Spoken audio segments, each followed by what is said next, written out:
सारंगढ़ बिलाईगढ़ जिले के स्थानीय केसरवानी भवन में गौ सेवा समिति ने आगामी 27 जुलाई को मनाए जाने वाले गौ सम्मान दिवस के संबंध में प्रेस वार्ता आयोजित की। इस दौरान कार्यक्रम की रूपरेखा साझा की गई और गौ संरक्षण व संवर्धन का संदेश दिया गया।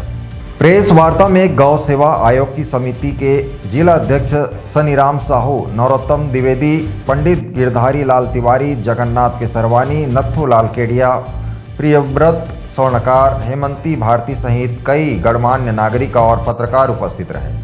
वक्ताओं ने 27 जुलाई को अधिक से अधिक लोगों से गौ सम्मान दिवस में शामिल होने की अपील की। जय गौ माता, जय गोपाल।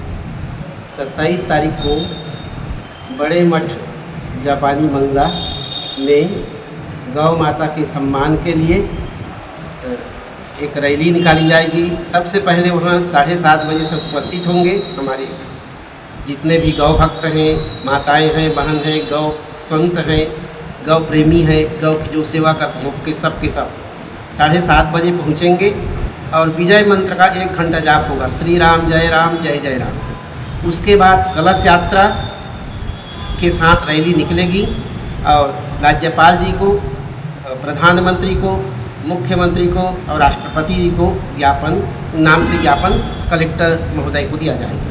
उसमें सारंगढ़ के सभी गौ भक्त को विशेष निमंत्रण है, जितने ज़्यादा संख्या में आएँ और गौ माता के सम्मान के लिए आगे रहें। इसका अर्थ यही है कि गौ माता को राष्ट्र माता का सम्मान मिले और गौ हत्या पर पूर्ण प्रतिबंध हो। जो भी गौ हत्या करे या गौ की तस्करी करे उसके लिए ऐसा कानून बने ताकि उस पर कोई छूट का प्रावधान ना हो या वह सीधा दंडित किया जाए। इसके लिए ऐसा प्रयास किया जाए। Bureau report ACN 24।